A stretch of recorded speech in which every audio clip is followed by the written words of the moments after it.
You know, growing up, I always used to hear that old phrase.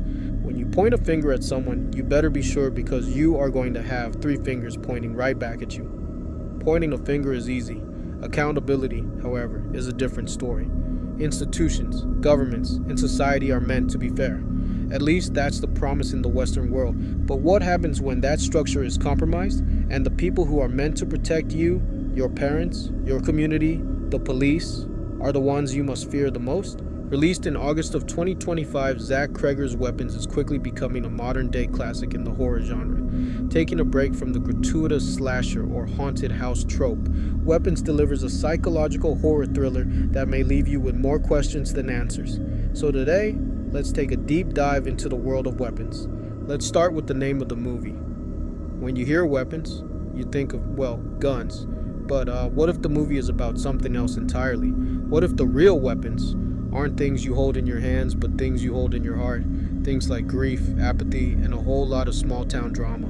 We're going to look at how this film uses supernatural terror to expose the real, everyday horrors we've all become a little too comfortable with. Trust me, it's a lot more unsettling than a ghost in a closet.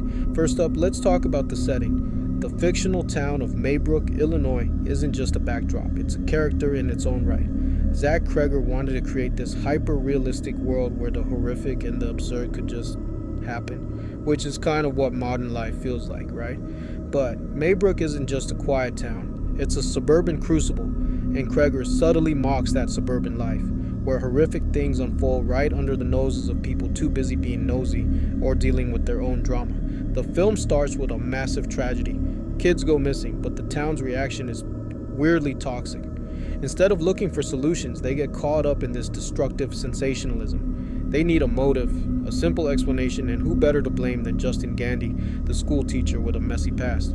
The community weaponizes grief to distract from their own culpability. And here's the kicker. The film shows a wild duality.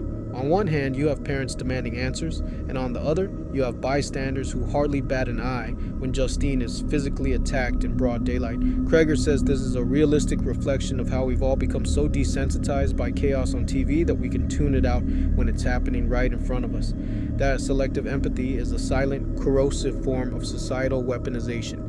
Now, for the main event, the characters themselves. Sure, the film has a literal witch, Gladys, who turns people into killing machines using black magic. She's a great villain and represents an old, fading generation feeding off the young, but the film's brilliance is showing that this kind of weaponization is already happening. No magic required. The community is a human arsenal where almost everyone is both a victim and a perpetrator. It's a beautifully messed up cycle. Let's break down a few of the biggest offenders. Paul, the police officer. He abuses his authority and uses family connections to cover up his violent outbursts. He's basically a walking, talking symbol of corrupt institutions.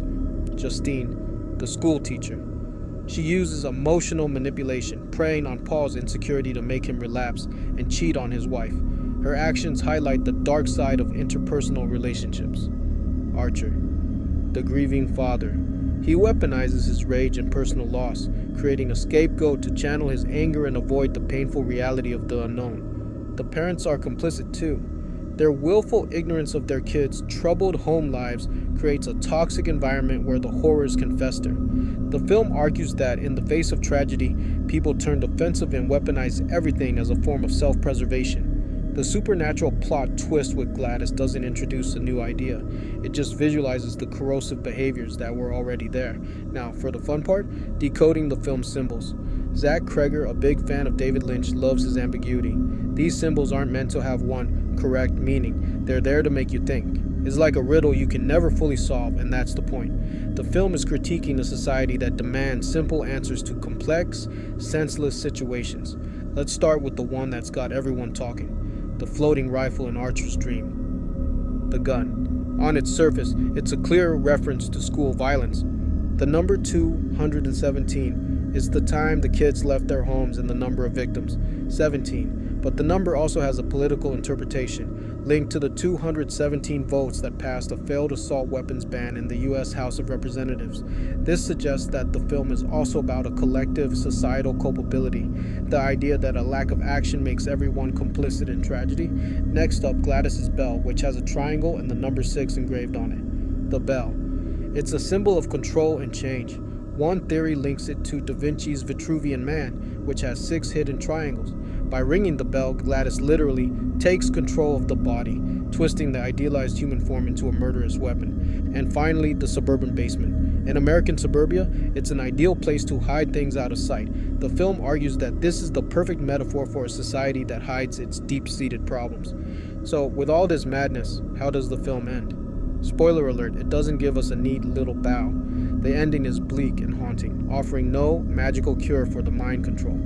The victims are left in a catatonic state, permanently broken. The final voiceover reveals that only some of the kids have started talking again after a year, while the older parents never recover and are sent to an institution. This is a powerful metaphor for trauma.